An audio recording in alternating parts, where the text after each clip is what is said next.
आज के पाठ में होगा शिव पुराण के श्रवण की विधि तथा श्रोताओं के पालन करने योग्य नियमों का वर्णन।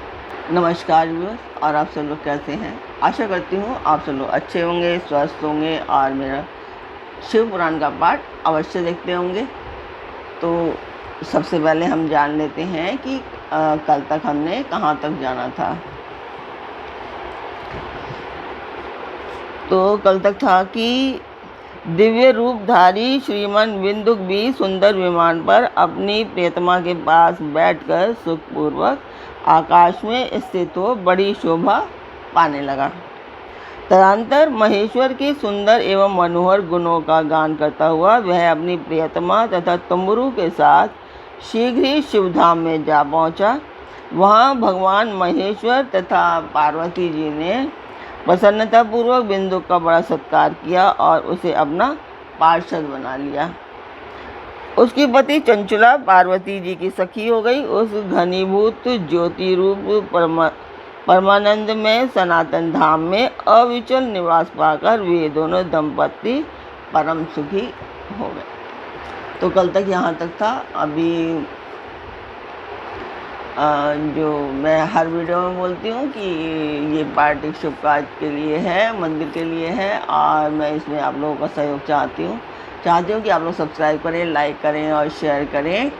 और आप लोग मेरा सहयोग दें, आप लोग मेरे पार्ट को बहुत ज़्यादा प्यार दें। बहुत ज़रूरत है मुझे इस मंदिर के लिए। तो आप लोग सहयोग कीजिए।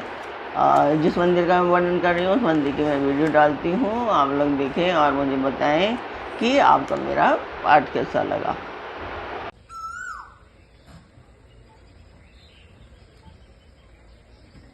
तो वो मंदिर की वीडियो आपने देखी, आपको मेरा पाठ कैसा लगता है कमेंट बॉक्स में मुझे अवश्य बताया कीजिए।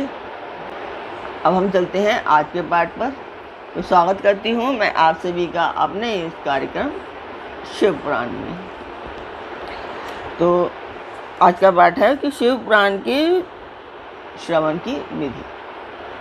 तो अब हम चलते हैं आज के पाठ में। तो शौनक जी कहते हैं, महाप्राज्ञ व्यास शिष्य सूत जी आपको नमस्कार है। आप धन्य हैं, शिव भक्तों में श्रेष्ठ हैं। आपके महान गुण वर्णन करने योग्य हैं। आप कल्याण में शिव पुराण के श्रवण की विधि बतलाइए जिससे सभी श्रोताओं को संपूर्ण उत्तम फल की प्राप्ति हो सके। सूत जी ने कहा, मुने शौनक, अब मैं तुम्हें संपूर्ण फल की प्राप्ति के लिए शिव पुराण के श्रवण की विधि बता रहा हूँ। पहले किसी ज्योतिष को बुलाकर दान मान से संतुष्ट करके अपने सहयोगी लोगों के साथ बैठकर बिना किसी विघ्न बाधा के कथा की समाप्ति होने तक उद्देश्य से शुद्ध मुहूर्त का अनुसंधान कराएं और प्रयत्नपूर्वक देश देश में स्थान स्थान पर यह संदेश भेजें कि हमारे यहाँ शिव पुराण की कथा होने वाली है। अपने कल्याण की इच्छा रखने वालों लोगों को उसे सुनने के लिए अवश्य पधारना चाहिए। कुछ लोग भगवान श्रीहरि की कथा से बहुत दूर पड़ गए हैं। कितने ही स्त्री शूद्र आदि भगवान शंकर की कथा कीर्तन से वंचित रहते हैं। उन सबको भी सूचना हो जाए, ऐसा प्रबंध करना चाहिए। देश देश में जो भगवान शिव के भक्त हों तथा शिव कथा के कीर्तन और श्रवण के लिए उत्सुक हों, उन सबको आदरपूर्वक बुलवाना चाहिए और आए हुए लोगों का सब प्रकार से आदर सत्कार करना चाहिए। शिव मंदिर में, तीर्थ में, वन प्रांत में अथवा घर में शिव पुराण की कथा सुनने के लिए उत्तम स्थान का निर्माण करना चाहिए। केले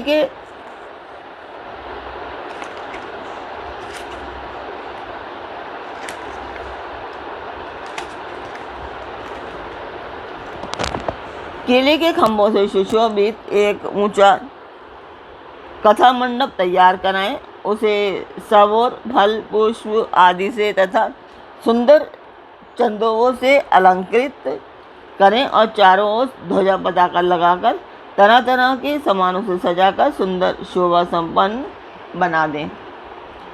भगवान शिव के प्रति सब प्रकार से उत्तम भक्ति करनी चाहिए, तो वही सब प्रकार से आनंद का विधान करने वाली है।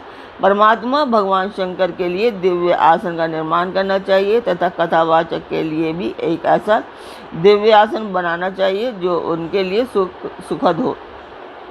मुने नियम पूर्वक कथा सुनने वाले श्रोताओं के लिए भी यथा योग्य सुंदर स्थानों की व्यवस्था करनी चाहिए। अन्य लोगों के लिए साधारण स्थान ही रखने चाहिए, जिसके मुख से निकली हुई वाणी देहधारियों के लिए कामधेनु के समान अविष्ट फल देने वाली होती है। उस पुराणवेत्ता विद्वान वक्ता के प्रति तुच्छ बुद्धि कभी नहीं करनी चाहिए। संसार में जन्म तथा गुणों के कारण बहुत से गुरु होते हैं, परंतु उन सब में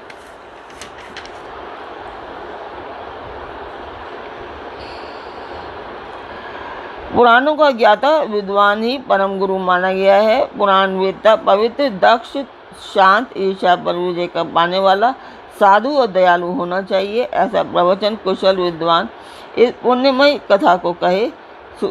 सूर्योदय से आरंभ करके 3:30 पहर तक उत्तम बुद्धि वाले विद्वान पुरुष को शिव पुराण की कथा सम्यक रीति से बाँचनी चाहिए।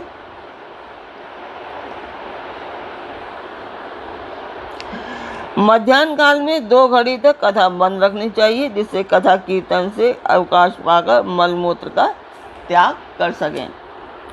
कथा प्रारंभ के दिन से एक दिन पहले व्रत रखकर ग्रहण करने के लिए वक्ता को और शीर करा लेना चाहिए। जिस दिनों कथा हो रही है उन दिनों प्रयत्नपूर्वक प्रातःकाल का सारा नित्यक्रम संक्षेप में ही कर लेना चाहिए।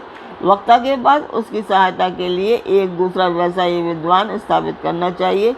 वह भी सब प्रकार से संशयों को निवृत्त करने में समर्थ और लोगों को समझाने में कुशल हो। कथा में आने वाले विघ्नों की निवृत्ति के लिए गणेश जी का पूजन करें। कथा के स्वामी भगवान शिव की तथा विशेषतः शिव पुराण की पुस्तक की भक्ति भाव से पूजा करें। तत्पश्चात उत्तम बुद्धि वाला श्रोता तन मन से शुद्ध एवं प्रसन्न चित्त हो आदर पूर्वक शिव पुराण की कथा सुने। जो वक्ता और श्रोता अनेक प्रकार के कर्मों में भटक रहे हों, काम आदि 6 विकारों से युक्त हों, स्त्री में आसक्ति रखते हों और पाखंडपूर्ण बातें कहते हों, वे पुण्य के भागी नहीं होते।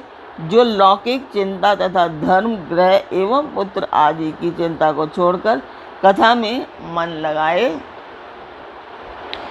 लगाए रहते हैं, उन शुद्ध बुद्धि पुरुषों को उत्तम फल की प्राप्ति होती है। जो श्रोता श्रद्धा और भक्ति से युक्त होते हैं, दूसरे कर्मों में मन नहीं लगाते और मौन, पवित्र एवं उद्वेगशून्य होते हैं, वे ही पुण्य के भागी होते हैं। तो आज का पाठ मैं यहीं पर पूर्ण करती हूँ। कल फिर मिलेंगे एक नए पाठ में, एक नई उमंग, एक नई तरंग के साथ। तब तक के लिए ओम नमः शिवाय।